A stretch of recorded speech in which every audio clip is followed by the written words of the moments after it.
Olá, eu sou Felipe Recondo, diretor de conteúdo do Jota. As bets se tornaram uma realidade no Brasil, para alguns uma fonte de divertimento, para outros uma chance de algum dinheiro extra, mas uma preocupação grande existe em torno de vício, superendividamento, impacto econômico sobre o setor econômico, das apostas sobre o setor econômico. No Supremo Tribunal Federal, na Procuradoria-Geral da República, houve também preocupação sobre a constitucionalidade, sobre regulação suficiente do setor de apostas online no Brasil. E aqui a gente está para perguntar exatamente isso. A regulação é suficiente? Como é que nós vamos mapear e proteger a sociedade e a população dos impactos negativos que pode gerar o setor de bets na saúde mental das pessoas, nas contas públicas e na economia? A gente recebe aqui na Casa J hoje o Regis Dudena, secretário de Prêmios e Apostas do Ministério da Fazenda, para responder a estas e tantas outras perguntas que nós vamos fazer, eu e Beto Vasconcelos, advogado, sócio do Xavier Vasconcelos Advogados. Regis, que é secretário de Prêmios e Apostas, advogado especializado em Direito Público, graduado pela USP, mestre pela Universidade de Hannover, doutorando pela UFMG, foi assessor especial da Secretaria Executiva e subchefe de Assuntos Jurídicos da Casa Civil e assessor também jurídico da presidência do Banco de Desenvolvimento de Minas Gerais. O seu currículo a gente poderia estender. Mas, Regis, eu queria, sem mais delongas, passar por uma primeira pergunta que eu acho que muita gente está fazendo. Nós vimos a Procuradoria-Geral da República também fazendo essa pergunta e ministros do Supremo também se questionando. A regulação que vocês já pensaram, fizeram, que o Congresso Nacional aprovou, ela é suficiente para resguardar sociedade, economia, evitar cometimento também de crimes? A regulação é suficiente? Antes de tudo, te agradeço, Felipe, agradeço ao Beto, agradeço ao Jota pelo convite. A resposta que eu tenho para te dar é o seguinte: se a gente olhar desde o momento da legalização da atividade lá em 2018 até agora, o Estado brasileiro ele deixou um período em que houve a legalização, prevendo inclusive a necessidade de uma regulamentação pelo Ministério da Fazenda na lei de 2018, com um prazo de 2 anos prorrogáveis por mais 2 anos. De 18 até 22, nada foi feito. E nesse período houve um crescimento significativo da atividade de apostas no Brasil sem a devida regulação. Na transição para o atual governo, o que foi identificado? Aquela lei de 2018 era uma lei insuficiente. Era uma lei que não trazia proteções suficientes, não fazia uma atenção especial a temas como proteção ao apostador, como combate à lavagem de dinheiro e, sobretudo, trazer regras para o funcionamento do setor. O que foi feito, então? Uma nova medida legislativa, que foi uma medida provisória, mandada ao Congresso em meados do ano passado. Essa medida tramitou, ela não foi convertida em lei, mas ela foi incorporada num novo projeto de lei, também de autoria do Executivo, que resultou na Lei 14.790. De janeiro até julho, nós tivemos 10 portarias. E aí, assim, respondendo objetivamente a sua pergunta, Felipe, se a gente olhar o que diz a Lei de 23, com essas 10 portarias editadas, e aqui nós estamos falando de temáticas desde certificadoras, passando por meios de pagamento, combate à lavagem de dinheiro, proteção do apostador por meio do jogo responsável. Então, hoje eu tenho uma convicção bastante grande que, somado o suporte legislativo da lei, com todos os normativos infralegais, eu tenho bastante convicção de que a gente tem sim um arcabouço normativo suficiente para que esse setor funcione com segurança jurídica, protegendo cada uma dessas esferas. Secretário, essa entrevista está sendo conduzida aqui numa semana realmente marcante. Houve a audiência pública, o senhor participou, dentre outras autoridades, e houve também, no dia 13, quarta-feira, uma decisão liminar do ministro relator, ministro Luiz Fux, em uma das ações direta de inconstitucionalidade ajuizadas, nesse caso pela Confederação Nacional do Comércio. Há uma outra também ação direta de inconstitucionalidade ajuizada pela Procuradoria-Geral da República. Na concessão da liminar, houve uma determinação para que o Executivo antecipasse, portanto, a vigência de uma portaria prevista para o início do ano que vem a respeito de publicidade, e aqui focado em criança e adolescente, e também uma restrição de apostas envolvendo recursos oriundos de benefícios sociais. Como que o senhor avalia essa decisão e como que o senhor avalia a implementação dessa decisão? Antes de qualquer coisa, acho que é importante considerar que o ministro teve a oportunidade de falar sobre o mérito e o sinal, ainda que preliminar, que ele dá é de que ele não questiona a constitucionalidade da lei. Existe um segundo sinal que me parece relevante, que é uma confiança, pelo menos parcial, no que na nossa regulamentação já está previsto. Tanto é que, ao invés de declarar inconstitucionalidade, ele pede a antecipação de uma dessas medidas, especialmente essa de publicidade. É importante dizer que, a rigor, a publicidade de apostas envolvendo criança e adolescente já era proibido pelo ECA. Então, e na nossa regulamentação, nós fazemos alguns passos para tornar isso ainda mais protetivo e nós vamos começar, então, imediatamente as medidas necessárias para a antecipação da vigência, especificamente do tema publicidade para criança e adolescente. No segundo ponto, é um entendimento do ministro como relator da necessidade da implementação dessa proteção a mais, diferente daquilo que a gente tinha pensado. Nos cabe, como executivo e como regulador setorial, cumprir essa decisão. Então, nós já estamos começando a construir como essa decisão vai ser cumprida. Importante dizer que não é um cumprimento trivial, até porque a decisão fala de proibição de apostas com recursos oriundos de programas sociais, o que nos traz uma dificuldade técnica, que é como eu aparto, por exemplo, o recurso oriundo de outro eventual recurso. Então, a tendência aqui é acabar por restringir o próprio beneficiário e não meramente o recurso, mas o que nós estamos fazendo já a partir de agora? Começando nós, como reguladores, a entender essa restrição imposta pelo Supremo para cumprir e vamos precisar, obviamente, de ajudas de ministérios setoriais, sobretudo aqui do MDS, e eventualmente também do Banco Central do Brasil para implementar. O que nos cabe a uma decisão judicial é cumprir a decisão judicial. Secretário, nessa resposta que o senhor menciona, acho que tem um ponto importante que imagino que seja extremamente relevante para o Ministério da Fazenda. No seu entendimento, a liminar do ministro Fux, minimalista como foi, é uma proteção à tese e à defesa que o senhor fez, inclusive na audiência pública, da constitucionalidade? Ou seja, talvez esse risco de ver a inconstitucionalidade da lei como um todo, a gente pode dizer que está ultrapassado? Assim, dizer que está ultrapassado com uma decisão liminar, acho que ainda é um pouco demais, mas eu acho que é um sinal relevante. É um sinal relevante de que o relator, que será já o relator, né, ainda há uma terceira ação de inconstitucionalidade proposta pelo Solidariedade. Há um sinal de que o relator entende que o pressuposto é a constitucionalidade. Há um parágrafo na decisão que ele começa um pouco dizendo, olha, controle de constitucionalidade é ver a compatibilidade da lei com a Constituição e é isso que nós estamos fazendo. Então, eu acho que é um sinal relevante do relator que teve a oportunidade em sede liminar de afastar a constitucionalidade dessa lei. O que eu entendo é a necessidade, como regulador, de que haja uma lei. E a mera declaração de inconstitucionalidade ou, eventualmente, mesmo a reversão legislativa pode nos levar para um cenário muito pior para a proteção dos apostadores da economia popular.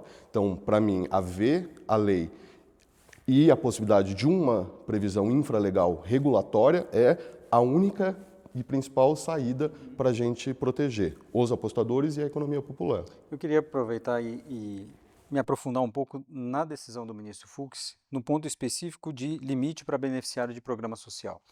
E aí são duas perguntas em uma. Por que não houve uma previsão do governo em relação a isso?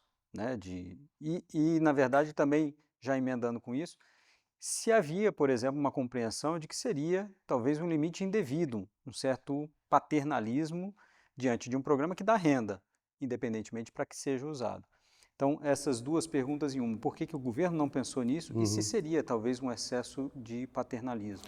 Aqui, em geral, falando sobre limites, quando a gente olha a regulação em outras jurisdições, em outros países, o que se percebe, então, em geral, existem duas saídas. Ou você impor, e aqui normalmente são dois limites, que é de gastos e de tempo de tela. Então, o regulador antecipar esse limite. Mas existe uma segunda saída que nos pareceu a mais adequada, e são saídas de países bastante mais avançados na regulamentação, que é você imputar ao agente operador de aposta, ou seja, as casas de aposta, as bets, um dever de conhecer o seu apostador, de ter uma política regulatória, uma política de jogo responsável própria que proteja e que perfile em abstrato, digamos assim, esses apostadores e monitore a sua atividade. Então, o que nos parece relevante de uma forma geral? Que o agente operador de apostas, né, a casa de apostas, conhecendo o apostador, ele monitore se esse apostador, de acordo com o seu próprio perfil, está extrapolando os seus limites desejáveis. Gosto sempre de dizer, não dá para a gente tratar um jovem de baixa renda da mesma forma que um milionário aposentado. O agente operador de aposta ele precisa criar critérios compatíveis para a proteção de ambos. No caso específico de benefícios sociais, obviamente, não me cabe entrar na política social, mas do ponto de vista regulatório, eu entendo que a regulação dá conta de proteção. O que nós não podemos deixar é que um eventual beneficiário do Bolsa Família se endivide ou tenha problemas de saúde mental associados à aposta. Isso a regulamentação tem que fazer e me parece que ela fazia de uma forma adequada. Tentando não invadir, mas já dando um pitaco na competência vizinha, me parece que programas como o Bolsa Família, por exemplo, ele dá acesso à cidadania, ele dá acesso ao recurso para permitir que aquele beneficiário possa decidir com o que ele quer gastar. Me parece que restringir o que ele vai fazer com esse dinheiro numa atividade legalizada, numa atividade reconhecida pelo Estado, talvez seja excessivo. Mas, de novo, existe uma decisão e essa decisão tem que ser cumprida. Secretário, a portaria 1231 estava prevista para entrar em vigor a partir do início do ano que vem.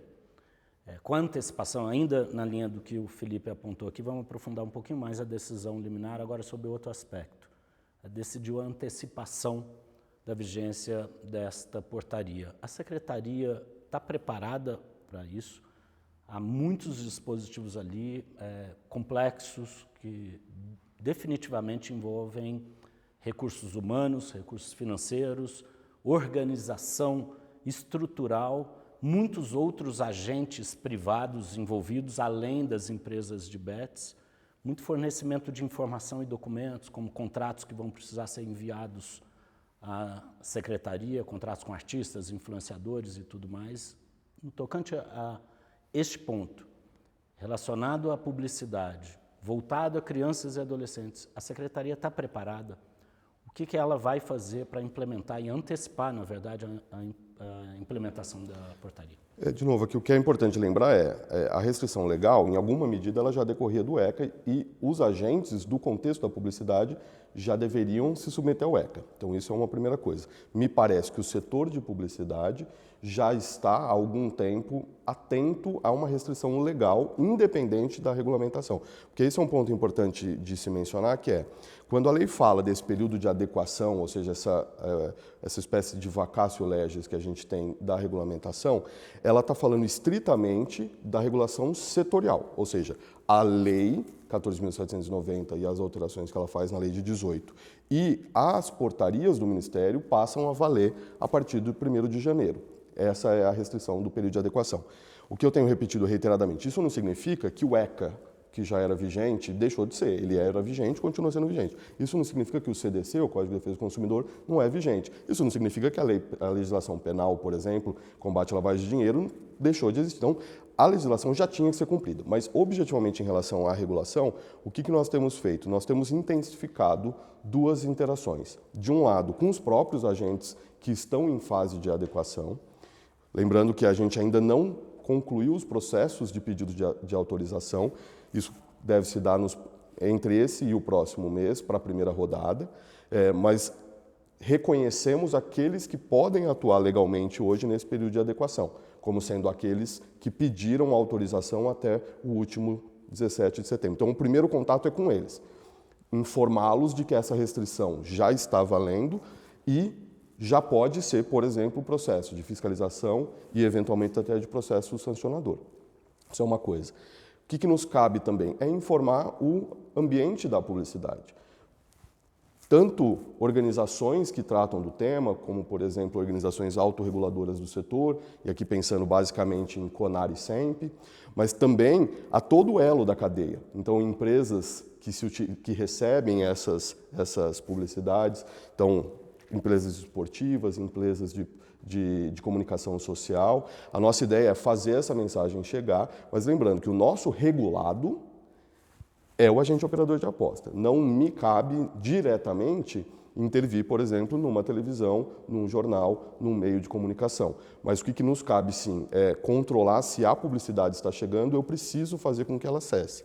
E nisso, a lei nos dá, por exemplo, dente para ir um pouco além de outros setores. Aqui eu gosto de dizer, o artigo 19 lá do Marco Civil da Internet, ele é excepcionalizado pela lei de apostas. Nós podemos administrativamente acionar plataformas, nós podemos administrativamente acionar redes sociais e pedir derrubada de conteúdo e derrubada eventualmente de publicidade. Então, a gente tem aqui um braço um pouco mais forte e a gente vai começar a implementar na temática da liminar do ministro Fux. Secretário, dentro disso, o senhor considera importante, por exemplo, que as plataformas se integrassem ao sistema do CONAR, especialmente quando se trata de bets, ou especificamente nesse caso de bets? As plataformas de apostas, você Não, diz. as plataformas de redes sociais. Eu acho... Elas não estão, evidentemente, integradas ao CONAR, e como tem muita publicidade lá, e o que a gente estava mencionando aqui, artigo 19, se considera que seria importante que elas se integrassem a isso também, numa tentativa de autorregulação. Aqui eu acho que eu consigo dar a resposta em duas frentes. Assim. As plataformas, como eu disse, diretamente, elas não são a destinatária imediata da nossa regulação.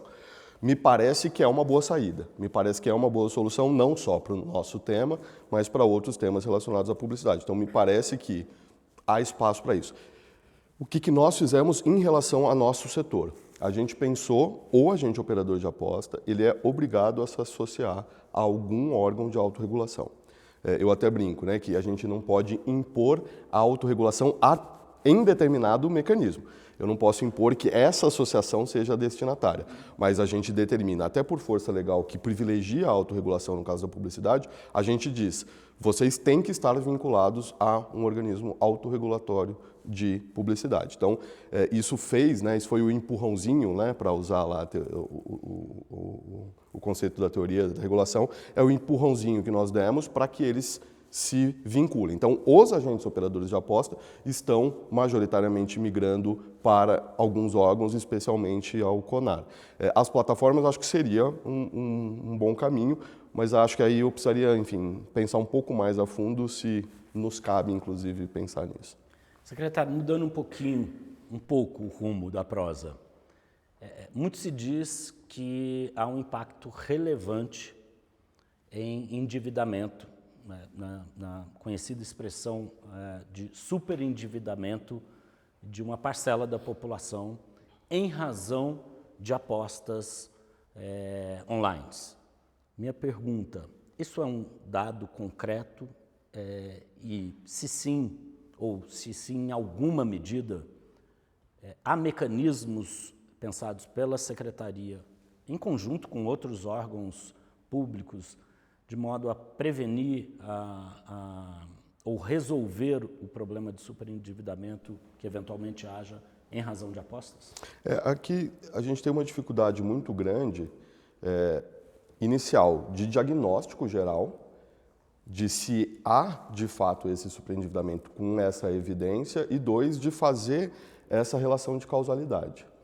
A gente vê alguns estudos falando sobre endividamento que, assim, alguns muito mais cuidadosos e muito mais sérios, alguns muito superficiais e que pouco se preocupam com o próprio número que ele está produzindo. Com a metodologia. A metodologia, a forma de produção. Aqui, às vezes, Felipe, há até um certo desconhecimento do setor.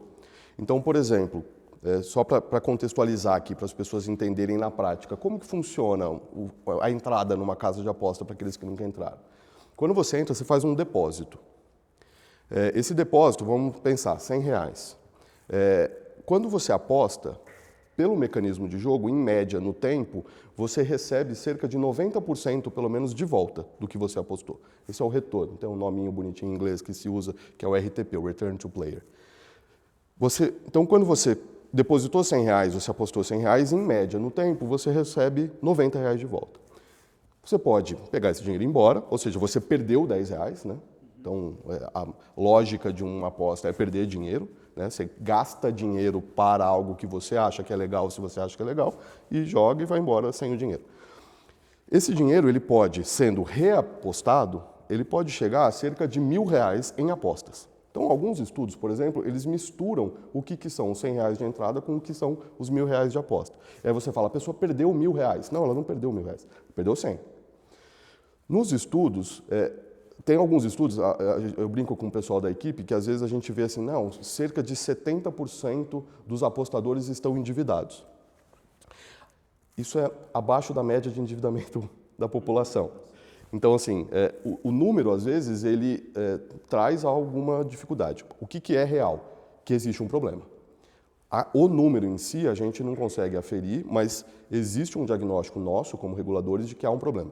Ele decorre, primeiro, da presença de agentes que estão explorando o setor de aposta de maneira descontrolada.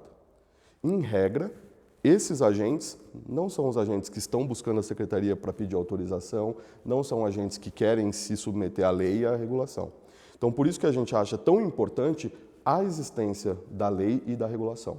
Para, primeiro, já cortar esses agentes que estão explorando a atividade. Você está Isso, que estão fazendo fraudes, que estão... fraudadores. Então, essa é a primeira limpa necessária para, de fato, começar a solucionar o grosso desse problema. Além disso, é um setor que traz consigo a externalidade do risco de problemas associados ao jogo. Aí a regulamentação tem que entrar, controlando nos casos concretos, sabendo quem são os agentes operadores, sabendo a atividade de apostador por apostador, que a gente vai receber esses dados. Então, assim, são dois níveis de controle. Um controle é, para começar, limpar o setor desses exploradores que só estão querendo ou praticar fraude, ou lavar dinheiro, ou explorar até sangrar mesmo o apostador. Esse é o primeiro nível. O segundo nível, aqueles que vieram, que se submeteram, a gente tem mecanismos regulatórios para observar a atividade de cada um dos agentes operadores nas suas relações com cada um dos apostadores e ir protegendo por meio da regulação. Ou seja, esses agentes legalizados teriam que proteger o seu apostador, o seu cliente, desse risco de superendividamento. Exato. Ele teria que impor um limite. Exato. Então, voltando até naquela parte da conversa que a gente falava dos benefícios sociais. Que o agente operador de aposta precisa ter? Ele precisa ter uma regra geral, que a gente controla, se é uma regra que a gente acha suficiente. Ele faz, algoritmicamente, um perfilamento dos apostadores, né? Quem trabalha com internet sabe bem isso, o quão rápido um sistema consegue dizer quem é a pessoinha que está ali do outro lado, e ele é obrigado a ir impondo, para começar, ele é obrigado a ofertar autorrestrições, então na entrada ele tem que ofertar, você não quer pôr um limite de tempo, você não quer pôr um limite de gasto, ainda que o apostador não se autolimite, ele é obrigado a monitorar a atuação. Se houver um descolamento da atividade do apostador em relação ao seu perfil, ele é obrigado a gerar um alerta para começar, falar, está gastando demais, querido, você não quer parar um pouquinho? Caso ele insista, ele é obrigado a gerar uma pausa obrigatória. E no limite ele pode gerar um banimento mesmo, uma exclusão do apostador. Então há esse dever de tutela imediata do agente operador. E imediata, nós como reguladores vamos monitorar se ele está cumprindo a própria... Então, vamos monitorar se a regra dele é suficiente e, dois, se ele está cumprindo a própria regra. É um sistema de corresponsabilidade do agente privado no exercício e cumprimento de uma política pública como corresponsável pela sua integridade. Aqui acho que é importante lembrar que, gostemos ou não, critiquemos ou não, entendamos ou não, o legislador reconheceu a aposta de cota fixa no Brasil como serviço público. É uma modalidade lotérica de serviço público outorgado pelo Estado a um privado. Então, o agente operador de aposta é uma longa-manos do Estado prestando um serviço a não só um consumidor, mas um usuário de serviço público. Então, a gente não pode perder isso de vista, que essa responsabilidade é uma responsabilidade alongada do Estado. Secretário, ainda sobre a dificuldade de dados para tomada de decisões, também mensuração de impacto, a gente viu na audiência pública na segunda e terça-feira dessa semana, a gente está gravando na quinta-feira, dia 14 de novembro, alguns dados sobre impacto econômico. Então, o pessoal do comércio varejista falou de impacto, a gente ouve o sistema financeiro também falando de risco de aumento de inadimplência. Que números que nós temos reais que indiquem algo em torno disso? Nós já estamos tendo impacto realmente econômico ou não? Aqui, de novo, assim, a gente tem tido cuidado de ir atrás de todos esses estudos, né? E tentar entender o que todos esses estudos fazem. Eu brinco, eu entrei na secretaria em abril desse ano. De lá para cá, eu tenho dito, né, os estudos eles variavam entre números entre 10 e 150 bilhões. E eu sempre dizia, olha, se eu tenho um gradiente de 10 a 150 bilhões, significa que eu não sei. Esse é um outro elemento, por exemplo, que a regulamentação é a única que vai ser capaz de nos dar efetivamente esse número. A gente sabe que, de fato, o fluxo é um fluxo grande e a gente tem, como os economistas gostam de dizer, temos várias proxies para fazer isso. Então, por exemplo, se pegar a publicidade, se você pegar os fluxos mesmo entre... Você vê muito recurso. O que a gente não tem 100% clareza nesses estudos? O que é de fato de apostas. Por quê? Porque hoje a gente não sabe exatamente quem são os agentes operadores, não sabe quem são as instituições financeiras que estão prestando serviço para eles. As tentativas são sempre assim, ver números transitando. E nessa ver números transitando, aquele tema que eu já falei de não entender o que é a aposta, do que é isso gera distorções no número.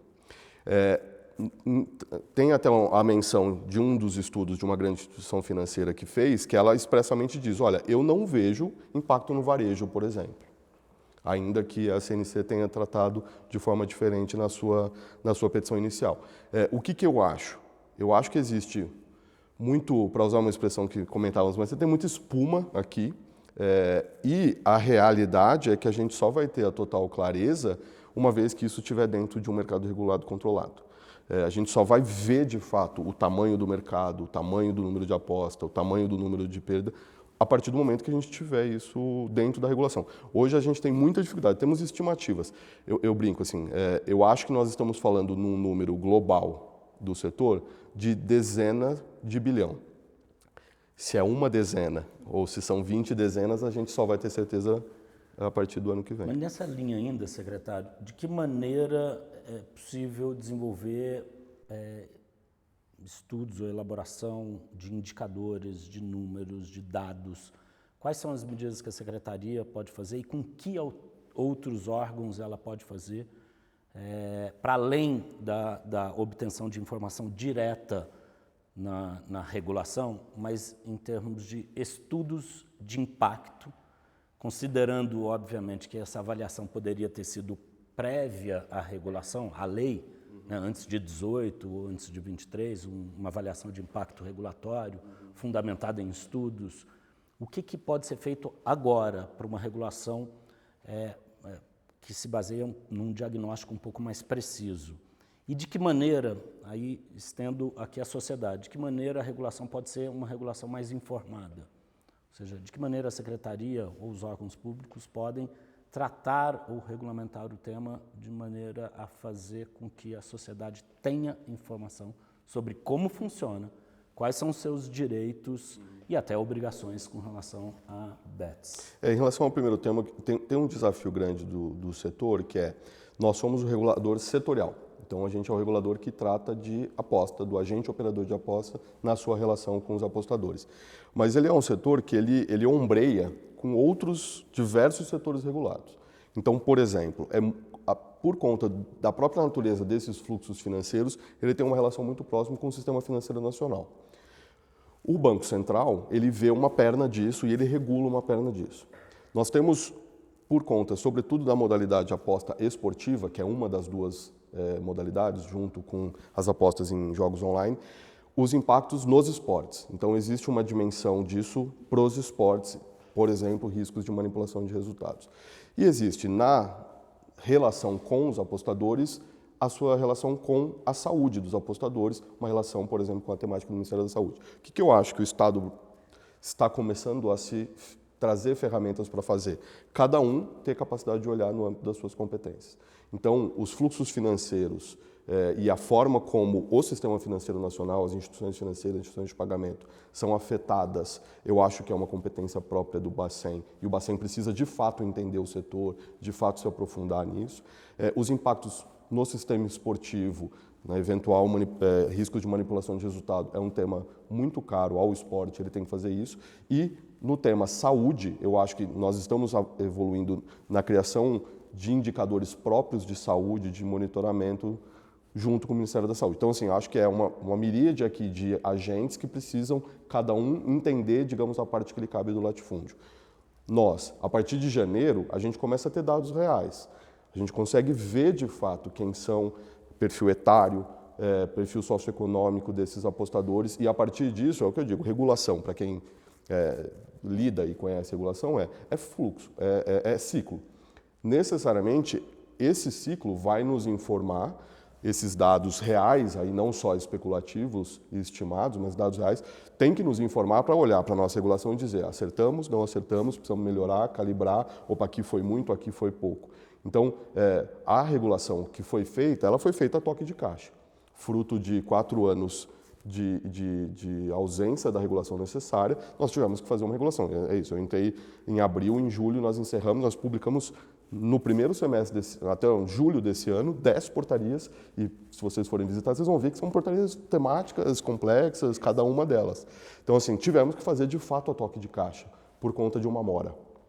A partir de agora, quanto mais regulação orientada por dados, melhor. Eu tenho uma convicção absoluta disso. Então, precisamos colher os nossos próprios dados e tratá-los e transformá-los em informação e receber também desses outros setores. Secretário, tem uma dificuldade que até foi exposta pelo Carlos Baigorre, presidente da Anatel, na audiência pública, que é de bloqueio, por exemplo, de agentes que atuem fora do país, né? E a minha pergunta é dessa dificuldade que pode haver, né, tanto do Ministério da Fazenda quanto da Anatel, e foi dito na audiência pública que foi enviado um projeto de lei para o Congresso Nacional permitindo isso.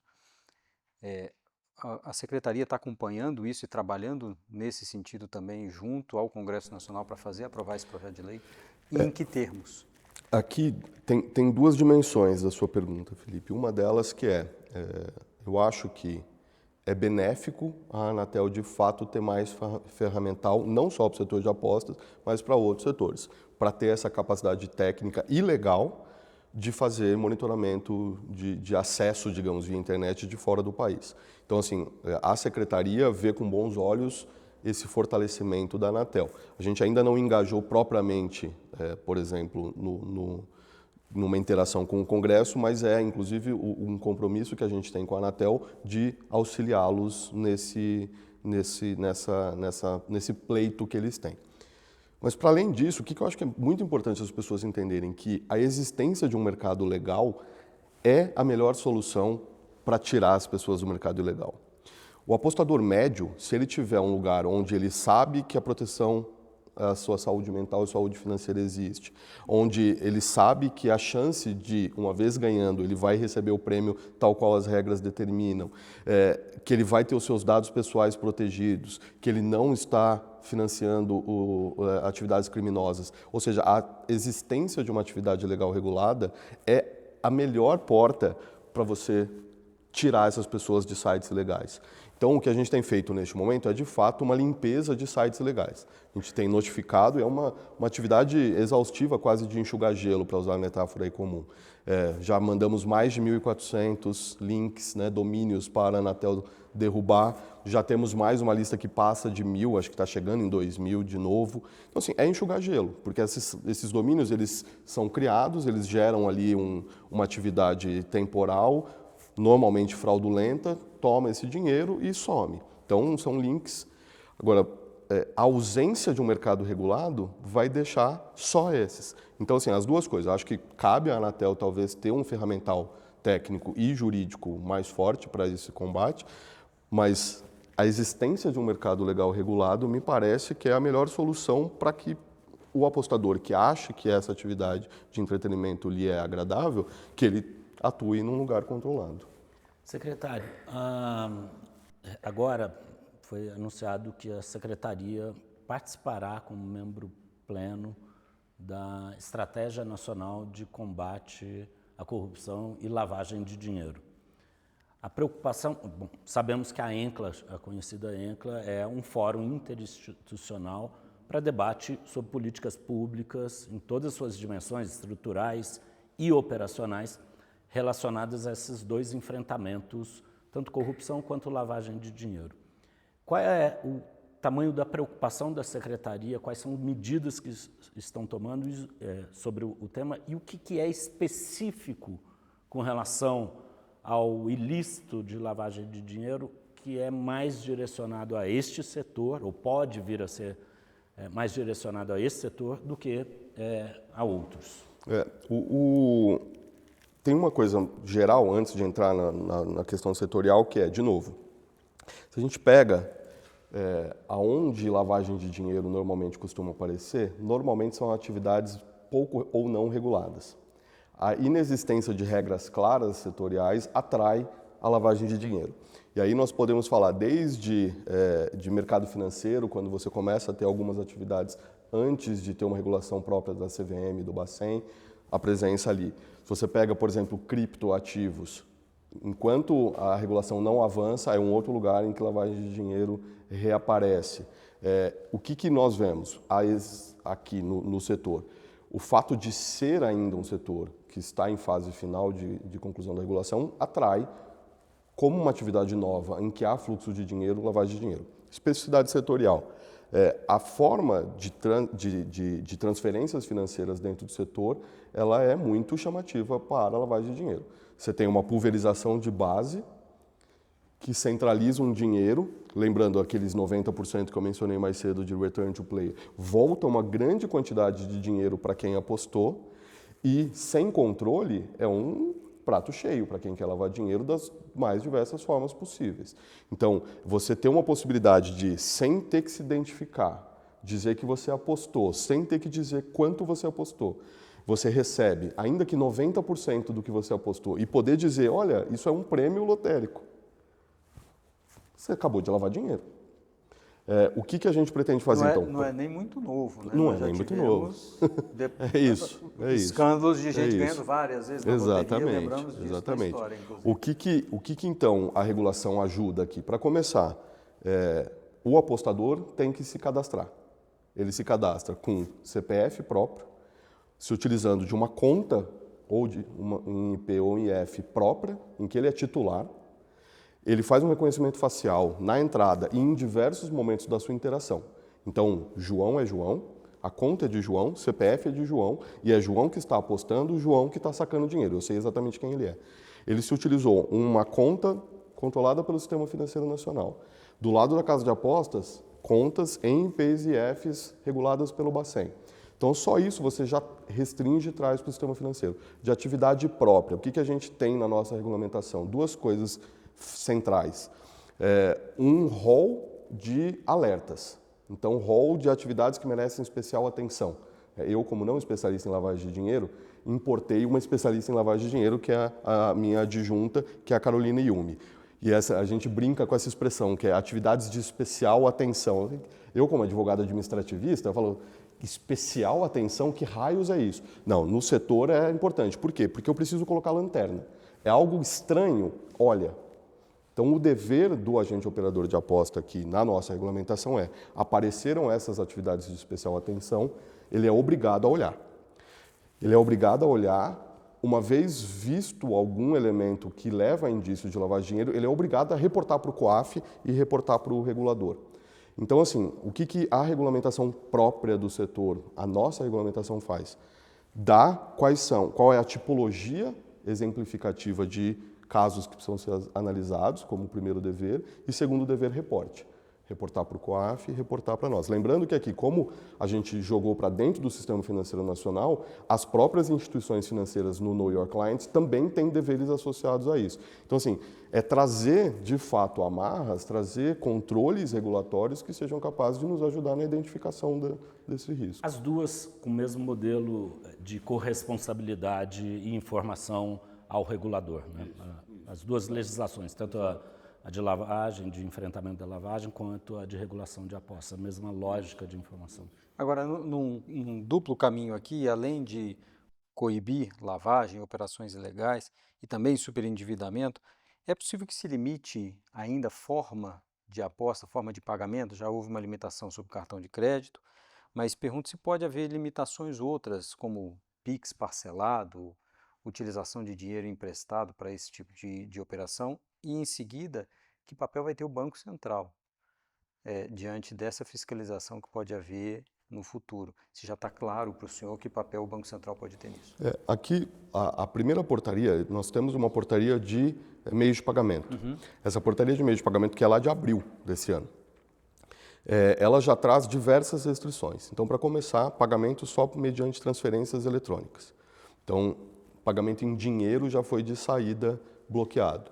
Nós temos algumas outras vedações, como pagamento com boleto, pagamento com criptoativos e pagamento com cartão de crédito. E aí aqui, por motivos diferentes, né? Alguns pela temática do combate à lavagem de dinheiro, que são mecanismos mais suscetíveis a você não saber origem e destino desse recurso, e no caso do cartão de crédito, pela preocupação da dimensão crédito, né? Uma preocupação de que, se o apostador entender que é uma atividade de entretenimento na qual ele quer se engajar, que ele só faça isso com recursos pré-existentes e não que ele tome crédito para fazer. A gente entende que existem outros riscos associados ao endividamento aqui que a gente ainda não restringiu. Então, né, o meio hoje por excelência utilizado no setor é a transferência mediante o PIX, né, a transferência instantânea. O que muitas críticas vêm? Tem hoje PIX atrelado ao cartão de crédito, tem PIX parcelado, tem carteira que faz... Neste momento, essa restrição ainda não foi feita. O que a gente vai precisar ver nesse teste regulatório? Eu preciso intervir? Se eu precisar, como é a melhor forma? Aí entra o amigo regulador do guichê ao lado. O Banco Central talvez precise ser chamado para nos ajudar a fazer essa espécie de controle, porque, a rigor, é muito difícil a pessoa tendo acesso a crédito, você vedar que ela tem acesso a crédito por onde ela vai usar. Então, assim, acho que aqui é um papel, e aí é um pouco o ping-pong que a gente faz, né, a devolutiva aqui de um alerta para o sistema financeiro e aí, sobretudo, para as instituições, que na sua avaliação de crédito, você também tem que começar a se preocupar. Não é só se preocupar, se tiver endividamento, vai subir as taxas de juros, o spread bancário. Se preocupe também na concessão de crédito. Se você vê que é uma pessoa que não tem uma capacidade de endividamento tomando mais crédito, no Know Your Client, talvez as instituições também vão ter que começar a tomar esse cuidado para não gerar aí um agravamento desse endividamento. Então, assim, a gente tem os mecanismos já de restrição, a gente não pode descartar uma evolução, mas assim, é uma evolução que tem que estar dentro de um ciclo regulatório, dentro de uma previsibilidade de mercado, conhecendo dados, a partir disso pensar, bom, preciso fazer outros mecanismos ou não? Já está suficiente. Me parece uma mensagem bem clara do regulador aos regulados, que cuide de ter conformidade para atuar nesse setor, né? Me parece uma mensagem de toda a tua fala. Isso assim, quando a gente, e aí até volta talvez na pergunta inicial do Felipe, que você acha que a regulação é suficiente? Acho. E a gente tem que ter ferramentas para fazer. Se você, regulado, quiser atuar nesse setor, eu brinco, né? Logo no começo, quando começaram os pedidos de autorização, uma empresa que peticionou o pedido falou assim, mas dessas regras aqui, qual que precisa mesmo cumprir? Todas. Não existe uma escolha de qual regra você pode ou não cumprir. E nós, como reguladores, temos controle de entrada, ou seja, para entrar você precisa cumprir já todas. E para se manter nesse setor, você precisa manter todas. Então, é isso. Quer atuar no Brasil? Tem uma lei, tem regra e elas vão ser aplicadas. Uma vez descumpridas, nós temos procedimentos de ação sancionadora que, no limite, pode fazer com que ele perca a autorização. Nesse contexto, um regulador indiscutível é a secretaria. Mas há um imbróglio aí de competência que também está sub júdice, ou seja, ainda foi judicializado, que é um conflito com a Lotterge do Rio. Qual que é a tua perspectiva de solução dessa questão, desse imbróglio em termos de regulação? As empresas cadastradas, não cadastradas na secretaria, mas cadastradas na Lotterge, poderão operar? Como que vai se resolver essa questão, na sua opinião? Em relação a loterias estaduais, eu acho que a gente tem que começar assim. A primeira discussão se deu no Supremo em 2020, um questionamento dos estados se eles poderiam explorar atividades lotéricas estaduais. O que a decisão do Supremo diz um voto de relatoria do ministro Gilmar Mendes? Os estados podem explorar no âmbito do seu território. Resumidamente, é isso que ele diz. Então, ele diz explorar e diz âmbito do seu território. Ele não fala em atividade regulatória e ele não fala para além do âmbito do seu território.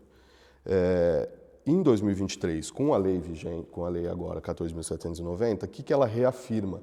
Ela inclui lá na lei de 2018 um artigo 35A, que no caput já diz, os estados podem explorar no âmbito do seu território. O que eu acho do ponto de vista constitucional? Se é um serviço público, se ele pode ser explorado por um estado, só faz sentido ele explorar no âmbito do seu território.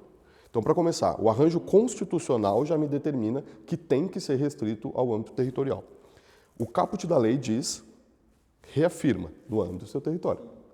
Existe um parágrafo 8º em que uma das autarquias estaduais alega que lhe dá autorização para atuar em âmbito nacional, que diz, olha, as lotéricas já existentes podem continuar funcionando de acordo com seus próprios editais. O que é interessante mesmo nesse caso? De acordo com seus próprios editais publicados antes da medida provisória. Se você pega o edital específico antes da medida provisória, ele se autorrestringe ao território. Ele diz expressamente que aqueles que quiserem explorar terão que explorar no âmbito do território do Estado. Ou seja, a Constituição, o Pacto Federativo me leva a crer que serviço público, para ser explorado em âmbito nacional, só autorizado pela União. Em âmbito estadual, só dentro do seu estado. O caput da autorização legal fala de territorialidade. E mesmo uma eventual ou alegada excepcionalidade do artigo 8, do parágrafo 8º remete por um edital que diz no âmbito dos seus territórios. Então, assim, eu quero crer que a gente deveria ter conseguido resolver isso sem ter que judicializar. Uma vez que houve uma postura de judicialização reiterada, inclusive, a União achou por bem entrar com uma ação no Supremo, determinando uma quebra do Pacto Federativo, e isso está sob relatoria do ministro André, e deve vir em algum momento uma decisão. A expectativa é que a Constituição e a lei vai ser cumprida. Secretário, na lei aprovada pelo Congresso, também ficou definido que aquele bônus de boas-vindas não pode ser oferecido pelas empresas. Mas nós temos aí um prazo, 1º de janeiro, para o início da vigência da legislação. Nesse período, como é que a Secretaria vai acompanhar e se pode haver, por conta desse período, né, de espera, se as empresas vão continuar funcionando dessa maneira, oferecendo isso, se pode ter algum tipo de enforcement da Secretaria em relação a elas? Aqui do ponto de vista estritamente jurídico, neste momento nos é difícil fazer um enforcement para além daquilo que é previsto por força da lei. Então, a lei fala de um período de adequação, a regulação infralegal nas nossas portarias reconhece que ele se dá até 31 de dezembro. A nossa expectativa é que a exigibilidade seja a partir de 1º de janeiro. Mas o que é importante a gente começar a ver? O grupo de empresas que podemos reputar como empresas sérias, eles começaram a fazer autorrestrições. Um dos exemplos que eu dou aqui é a autorrestrição de uso de cartão de crédito. Essa restrição que eu mencionei, que está na portaria de meio de pagamento, a rigor, ela só é exigível a partir de 1º de janeiro também. O que as empresas começaram a fazer, e as duas maiores associações setoriais já anunciaram, elas se autorrestringiram a não aceitar mais cartão de crédito. O que há uma tendência, eventualmente, e até porque sinais são necessários, é delas começarem a restringir. Algumas questões de publicidade em geral, quem acompanha o setor, a gente vê uma mudança significativa da forma dessas publicidades das grandes empresas, seja em televisão, seja inclusive em ambiente online. Eu acho que existe uma tendência a, eventualmente, elas anteciparem o encerramento desse tipo de expediente de bônus de entrada. É obrigação regulatória já para esse ano? Ainda não é. Mas eu acho que é um sinal que elas podem trazer e ajudar a mostrar para a sociedade que, olha, há empresas sérias que estão aqui de fato para cumprir regras. Secretário, sei que não é a tua área de atuação, mas imagino que seja uma área de preocupação. Saúde. Muito se diz sobre os efeitos de adicção ou de impacto à saúde mental, aqui mais genericamente falando. Claro que o governo federal, a União, tem a responsabilidade de coordenar um sistema único de saúde em um pacto federativo relevante e muito bem estruturado, que deu respostas muito importantes ao longo dessas décadas pós-Constituição. Como o senhor avalia o impacto das bets, novamente perguntando a respeito do que temos de informação sobre isso, e como que o senhor avalia o quanto esse sistema único de saúde, o SUS, está preparado para lidar com essa questão, se é que ela é uma questão hoje relevante? Aqui, de novo, nós temos claramente a ponta do Sistema Único de Saúde tem reconhecido um aumento da presença de pessoas que têm problemas associados ao jogo. Isso é um dado da realidade. O que eu reputo a isso? De novo, a ausência de regulação.